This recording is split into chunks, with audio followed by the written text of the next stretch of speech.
I'm Nisha, one half of the Real Trucker Couple, and today I'm going to be making a simple breakfast, something that we can cook in the truck, real easy.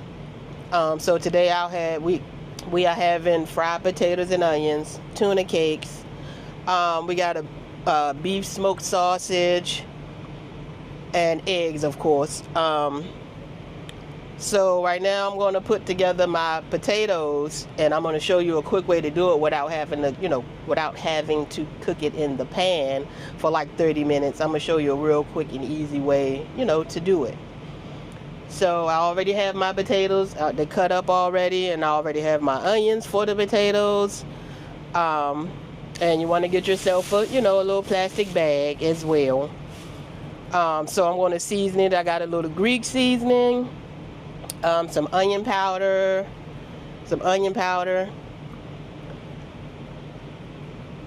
and also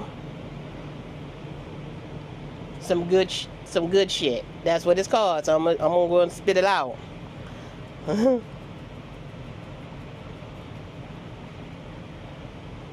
I'm just gonna throw a little. I have some avocado oil, which is what I'm gonna cook it in, but I'm gonna put a little in the potatoes as well, just so they don't stick together.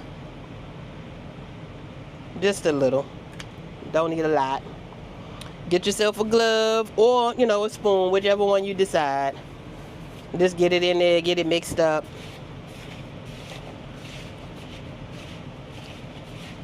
Get some oil on all the potatoes and everything like that.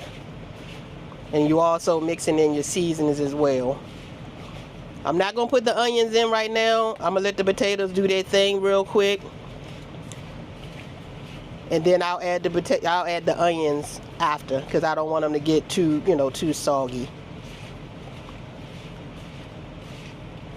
So after this, what you pretty much do is you put them in the bag. Let me take this glove off.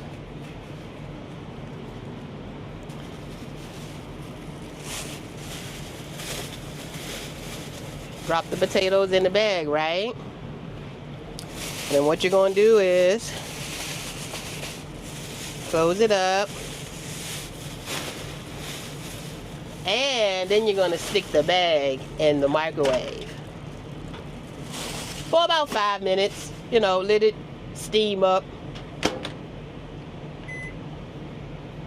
And then probably about 2 minutes, I'll throw the onions, I'll bring the bag out the microwave, put the onions in, and, let them do their thing. And then I'll put them in the pan and let them get brown. Okay, so now I'm going to put together my salmon cakes. I'm not going to cook them yet. They're going to be last. So... Tuna. Oh, shoot. Tuna. My tuna cakes, my bad. So this time, instead of good shit, I'm going to use special shit for the seasoning in the tuna cakes. So I got the onions, and I got an egg in it, just so it'll hold together. And I'm gonna throw a little pepper in it as well.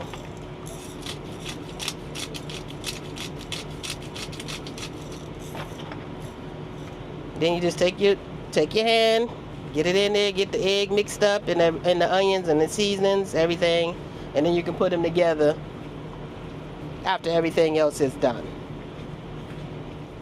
So my 5 minutes is up. I'm just gonna check and see how soft they are. I ain't gonna dig my hand in there because it's hot, as you can see. It's steaming. Woo.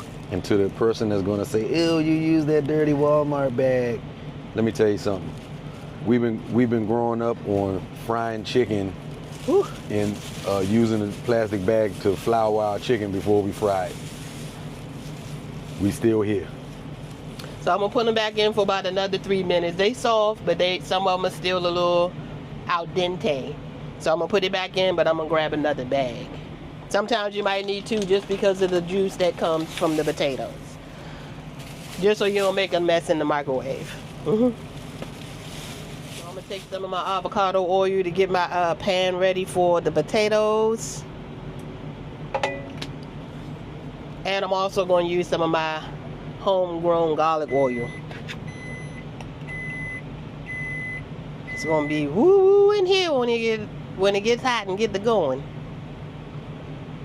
All right, not much, because it's gonna burn your eyes in here, so you don't need a lot. All right. Oh, potatoes are done. Whoo, whoo, whoo. Hot. Whew. So I'm gonna go ahead and warm up my pan now. Get that ready. Check these potatoes. Woo. Once my pan get hot, I'm gonna dump them in the pan. So because the bag is hot, I like to cut a little hole just to pour the potatoes out, so I don't have to go digging in the bag.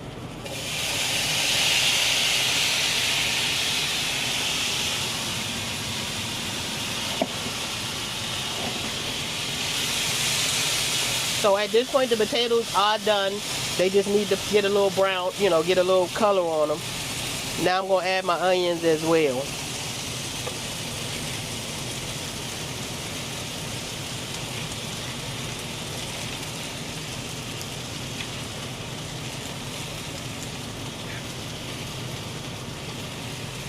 I know I said I was gonna add the onions in the bag, but I decided on not to do that. I'm just gonna let them cook in the pan while the potatoes brown. And just move them around a little bit just to, get some more oil on them. And just let them cook and do their thing until they, till they brown to your color, to your liking. I mean, not to your color. Your Shut color. I'm about to say, what if you was talking to Keisha? That's a little burnt, but it's all good. Some people like their stuff burnt. Did you just call Keisha burnt? As far as potatoes go and the color, then yes. She is super dark chocolate. That's our baby though. Of course, I love her. Love you, Keisha. So just let the potatoes cook and get some color on them, okay? All right, so I'm here as well. I know y'all done heard me. I'm not on camera today.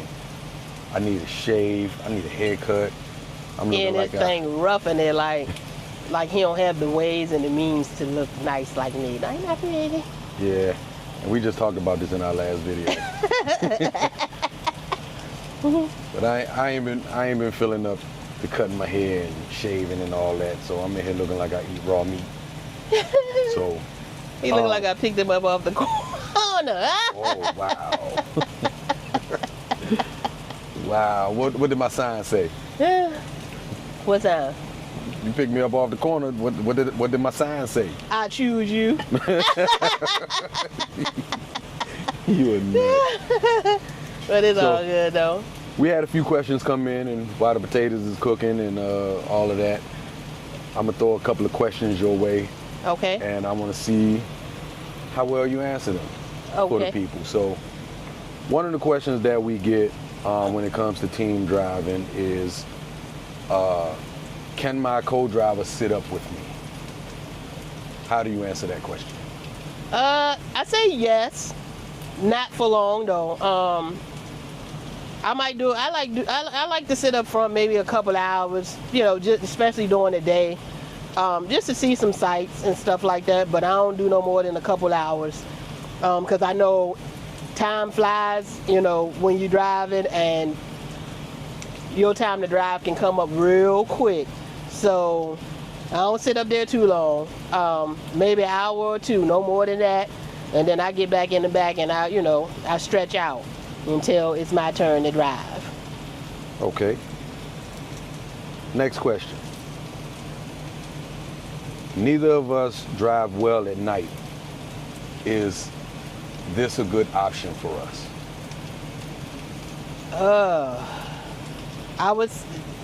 To be honest, I would say no, because you will have to be able, let's just say you got a load picking up in Pennsylvania and it was going all the way to California. You only had 2 days to get it there. You got to move. So there will be no just daytime driving. You will never make it. So if somebody has to drive during the day and has to drive at night. So yeah, I would say no on that. And sometimes loads come over and it's a night pickup. You might get a load picking up at 10 p.m. Who gonna drive? Nobody. So yeah, I would say no. So because you just never know when you're going to get a load. It can, as long as you're available, you can get a load no matter what time of day it is or night. Yep. And that's why we operate on the one drive, one sleep premise. That's one of the major things that we do in Expedite, because you've heard me say it 1,000 times. A lot of people, they wanted their freight yesterday. So, next question for you. Okay. Should I have money in the bank before I start? Yes. Only because when you start, it's almost like starting a new job. You got to work in a hole. I mean, so you at least want some kind of funds, you know, to when you begin, you know, to fill up your refrigerator, go get food. You might want to clean the truck out, you know, to your liking. So you got to get products. If you don't have a trucker's GPS, you're going to need one of those as well. So I would say yes, you need some kind of funds to start. I'm not even going to say it ain't necessary. I just told you why, but yeah, you definitely need something. The GPS is not major because it's all kind of trucking apps out there that you can use as well, but eventually down the line you will want to get those. But yes, you would need some kind of funds to start expediting. And to touch on that, people have bills.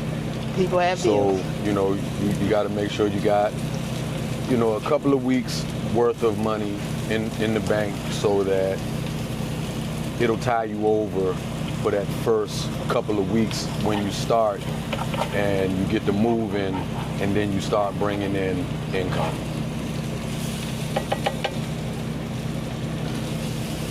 Last question. Okay.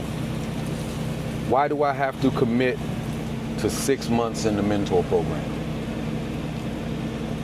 Okay, 6 months in the mentor program there's a lot of things that you have to learn, especially if you're starting with a new company. And it's just some things it just takes 6 months to learn. It's a lot you have to learn. You have to know where you know where to be, where you don't want to be, negotiating, just all different kind of aspects of what we do. You need to know, and in 6 months we can show you how to do that. It might not. Some people pick up on things faster than others, so it all depends on how fast you pick up on, you know, what we're teaching you.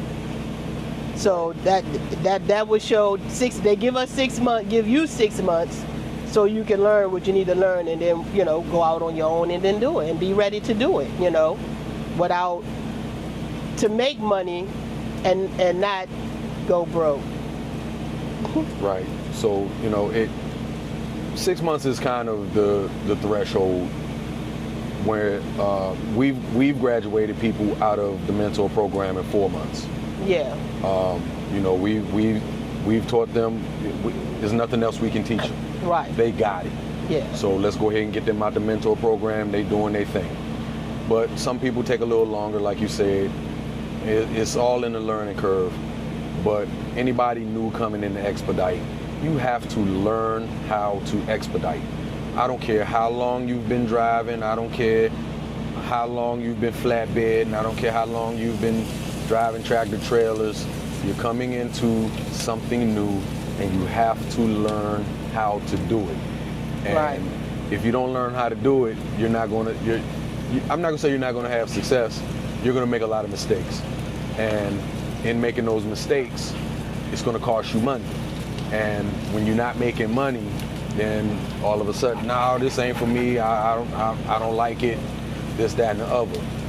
I would much rather come into a new industry and have somebody that got 10, 15, 20 years in that industry teach me, versus me coming in saying, well, I got this amount of experience doing this, that, and the other. I don't need anybody to teach me. So 6 months is kind of that threshold, and I would say about 80 to 90% of the people that come in and they finish the mentor program, they stay with it. Yeah, and actually, even though, you know, the program is 6 months long, there's still things, after you're out the program, there are still things that kind of pop up after that. And we are available to you, you know, after the fact, you know. Because like right now, we still call our mentors. So things just pop up that you just never know about. I mean, you know what I mean? And you need somebody to help you out. So we call our mentors still to this day. If we need them, we call them. They're available. They always answer. So the same will be for you as well, even if you're out of the program. If you need us, call us, you know, and we'll help you out. Gladly. And that goes for any of the mentors at Any Highfield. other mentors, correct. Not just us. You know, if you graduate the mentor program and you decide that you still need help, your mentors will gladly continue to help you. Right. And that's just how we are. They don't say Highfield family for a reason. We look out for one another within this company. Even teams that don't belong to us, they may have graduated the mentor program and we might run into them out in the street at a truck stop or something like that, and hey, I've been having a problem with this. Can you give me some insight? Right. Absolutely. So we absolutely love the Highfield Mentor Program. We've stated once, we've stated 1,000 times. We are eternally grateful for it, because without it, we would not be here where we are today. So that's it with the questions. Absolutely. I'm gonna let you get back to the cooking, because I's hungry, ma'am. Okay. And get back to cooking. I got you. So as you can see, I'm getting a little color on my potatoes. So probably about another 5 more minutes, I'll be done with the potatoes, and I can start with the tuna cakes. So as you can see, it got that nice brown color on it. That's how I like mine. I don't like them too brown. So You don't like them too quiche? Shut up. So I just put them in a bowl. I'm gonna put them in the microwave so I can get started on these tuna cakes, just to keep them warm. Boom. So I have my tuna cakes all patted up and everything, right? So when you're patting them up, you're going to get some extra liquid. Just squeeze it off. Put them in the pan. And no, I don't use flour or anything like that. Just put them in there and let them brown up. And I also have a couple of beef sauces that I'm going to, just throw in the pan as well, let them cook.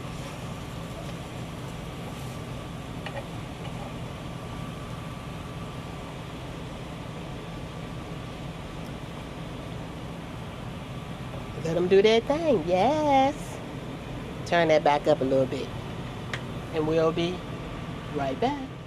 All right, my tuna cakes and my sausage have done cooking. And as you can see, it browned up pretty good. So I got my potatoes, my eggs, and I'm not showing you how to make eggs because everybody, eat their eggs differently. You scramble with cheese or just, like a hard egg fried.